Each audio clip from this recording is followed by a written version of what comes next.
फिर आप ये कह रहे हैं कि जिसको वोट डालेंगे वो बिक जाएगा। चले मैं साफ बात करता हूँ, पाकिस्तान तहरीक इंसाफ का वोटर ज़्यादातर कहता है कि जनाब हम जब वोट डालेंगे तहरीक इंसाफ के हमारी याफ्ता आज़ाद उम्मीदवार को, कल का वो 50 करोड़ 60 करोड़ 70 करोड़ कुछ भी लेके 1 अरब रुपया लेके वो बिक के जाके दूसरी जमात के साथ बैठ जाएगा, तो हमारा वोट तो ज़ाया हो गया। देखिए आपने तो 2 नंबरी नहीं की ना, आपने तो जाके वोट डाला। अब अगर वो बिक रहा है तो ये उसकी रिस्पॉन्सिबिलिटी है। लेकिन मैं आपको एक चीज़ और क्लियर कर दूं कि अभी कुछ चीज़ें पेंडिंग में चल रही हैं। कानूनी नुक्ता और फैसला इसके ऊपर आना बाकी है कि क्या वो बिक सकता है या नहीं, या वो पाकिस्तान तहरीक इंसाफ का ही हिस्सा रहेगा, क्योंकि निशान चला गया, पार्टी में दस्तूर मौजूद है।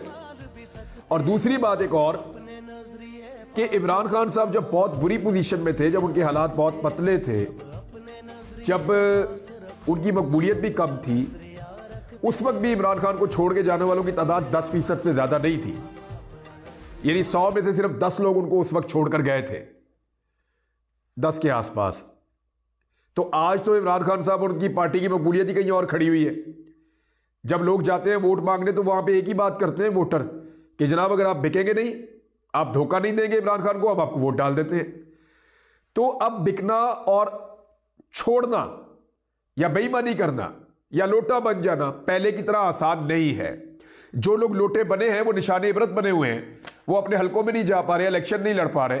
तो जो बंदा लोटा बनेगा वो हमेशा के लिए अपनी सियासत को दफन कर लेगा। लिहाजा इस बात की आप फिक्र ना करें कि लोग बदल जाएंगे और बिक जाएंगे। ये अगर कुछ होगा तो बहुत बड़े पैमाने पे होगा, वरना ये हो नहीं पाएगा। आपका काम है वोट डालना, निकल कर वोट डालें। जीत भी गए तो हुकूमत नहीं बनेगी। देखिए 2 चीजें हैं, या तो आप सरेंडर करें और आप ये सोचें कि जो हुकूमत बनाई जा रही है नवाज शरीफ की बरतानिया से वापस आने के बाद, चौथी मरतबा उनको दूल्हे की तरह सजाया जा रहा है और नवाज शरीफ साहब के लिए सारा का सारा निज़ाम जो है वो जिस कदर घुटनों पे आया हुआ वो आपके सामने है। या तो आप इसको होने दें ना, या तो आप इसको होने दें और घर से ना निकले, और अगर इसको रोकना है तो एक ही तरीका है कि निकल के आप वोट डाल दें। भाई आपकी हुकूमत बनती है या नहीं बनती, तो क्या आप नवाज शरीफ की हुकूमत बनने देंगे? बड़ा सवाल ये है। बहरहाल ये है जी वो चीज़ें जो वोटर के तहफ़्फ़ुज़ात थे। तंग किया जाएगा अगर आप बड़ी तादाद में निकल के पोलिंग स्टेशन पे जाते हैं, तो किसी की क्या जरूरत है कि वो आपको तंग करे। आप पुरअमन तरीके से गए हैं, जाकर आपने वोट डाला है, आप अपना वोट डालें। अपना वोट डालने के बाद पुरअमन तरीके से अपने वोट की हिफाजत करें, जैसे 17 जुलाई 2022 को की थी। वोट डालें, वहां रुके, पुरअमन तरीके से अपने वोट की हिफाजत करें। जब आपके वोट की गिनती हो जाए और आपको रिजल्ट मिल जाए तो फिर आप खुशी खुशी वापस आ जाए। यही है तरीका।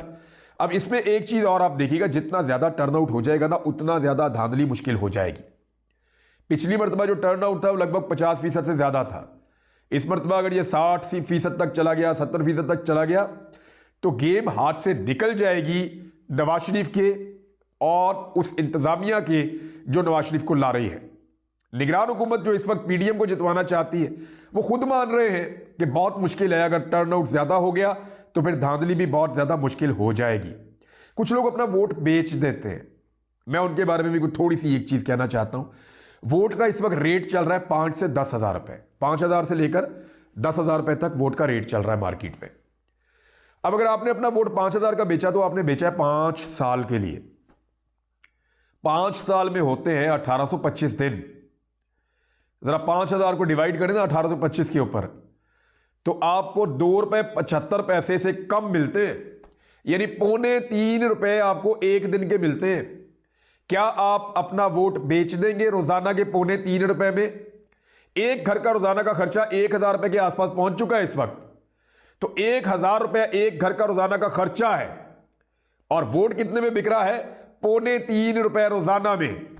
और फर्ज करें कि आपका वोट 10,000 रुपए में खरीद लिया गया, 5 में नहीं लिया गया, तो ₹5.47, यानी ₹5.5 में आपने अपना वोट बेचा 5 साल के लिए, यानी रोजाना ₹5.5 आपको मिलेंगे। भाई अगर वोट ही बेचना है तो रोजाना का 1,000 रुपया तो लें आप, रोजाना का कम से कम 1,000 रुपया तो लें। आपका वोट बेचने का आपको भी मजा आए, लाखों रुपए आपके अकाउंट में आए, आपको मिले, फिर तो आप अपना वोट बेच दें। लेकिन एक वोट जब आप 5 से 10,000 रुपए में बेचते हैं तो आपको रोजाना के ₹5 मिलते हैं, या ₹2.5 मिलते हैं, ₹2.25 या ₹5.5 आपको रोजाना के मिलते हैं, तो क्या इतना सस्ता आप अपना वोट बेच देंगे? और ये वोट बेचने के बाद आप जब फंसेंगे, जब किसी मुसीबत में आएंगे, जब आपके साथ ज्यादती होगी, जब आपके साथ जुल्म होगा, जब आपके इलाके का कोई काम नहीं होगा, तो आप जाकर अपने MP या MNA से आंखें नहीं मिला सकेंगे। वो आपके मुंह पर कहेगा उसका नुमाइंदा कि साहब आपको नहीं मिल सकते, आपने भाई पैसे लेकर वोट दिया हुआ है, मुफ्त में नहीं वोट दिया हुआ आपने। लिहाजा अपना ज़मीर और अपना वोट बिल्कुल मत बेचे।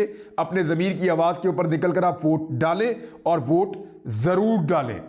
अब इसके लिए एक और तरीका मैं आपको बता देता हूं कि पर्चियां वर्चियां तो मिल नहीं रही, और जो पॉलिटिकल पार्टीज इलेक्शन में खुला डुला जा रही हैं, PTI के लिए तो पाबंदियां, जो खुला डुला जा रही हैं वो भी आपको पर्चियां नहीं दे रही। क्यों?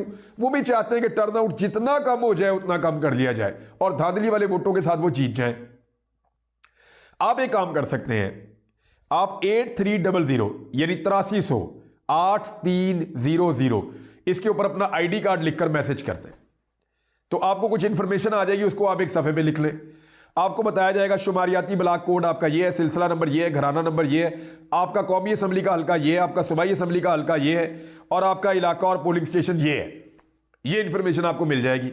साथ में जो इंफॉर्मेशन आपको मिलेगी, इसमें पैसे लगते हैं, आपके चंद रुपए कट जाएंगे, थोड़े से पैसे, बिल्कुल थोड़े से पैसे आपके कट जाएंगे। तो ये जो है ना, आपको दफ्तर का एक नंबर भी मिलेगा, आपको हेल्पलाइन का नंबर भी मिलेगा। आप उस पर कॉल करके आप पता कर सकते हैं कि एक्चुअली अगर कोई प्रॉब्लम आ रही है तो वो कैसे हल होती है। अपना लिख के ले जाएं, जाकर अपने पोलिंग स्टेशन पे जाके वोट डालें, और वोट डालने के बाद अपने वोट का पहरा दें। ये जो एक खौफ है उसको तोड़ें, ये जो खदशात हैं इनको पीछे छोड़ें। देखें, ज़रूरी नहीं है कि आपको हर हाल में जीतना है, ज़रूरी ये है कि आपने अपना हक अदा करना है। देखिए, पाकिस्तान तहरीक इंसाफ के वोटर के लिए देख लेना, अब आप किसी भी जमात के वोटर हो सकते हैं, लेकिन तहरीक इंसाफ के वोटर के लिए तो आप बड़ा क्लियरली देख लें कि एक आदमी जेल में बैठा हुआ और उसको एक ही उम्मीद है, बस वो ये कह रहा है कि उसका वोटर निकलेगा 8 तारीख को और निकलकर वोट डालेगा और सूरत बदल जाएगी। उसको रोजाना एक सजा हो रही है पिछले चंद दिनों से। अब तक उसकी सजाएं आप इकट्ठी करें तो 31 साल की उसको सजाएं हो गई हैं। हर सजा के बाद वो मुस्कुराता है और मुस्कुरा के कहता है कि 8 फरवरी, वो एक ही बात करता है कि 8 फरवरी को वोट पड़ जाएगा और सूरत बदल जाएगी। वो आदमी इतने एतमाद के साथ, इतना पुरएतमाद होकर अपनी कौम के लिए बैठा हुआ है कि मेरे लोग मुझे मायूस नहीं करेंगे। देखते हैं लोग निकल के क्या करते हैं। क्या पाकिस्तान तहरीक इंसाफ के लोग निकलकर वोट डालते हैं या नहीं डालते? लोगों को निकलकर वोट डालना चाहिए। जो मुझे दिखाई दे रहा है, लोग बहुत बड़े पैमाने पर निकलेंगे और इंतजामिया वो नहीं कर पाएगी जो वो करना चाह रही है। अब तक के लिए इतना ही। अपना ख्याल रखिएगा, अपने इस चैनल का भी। अल्लाह हाफिज़।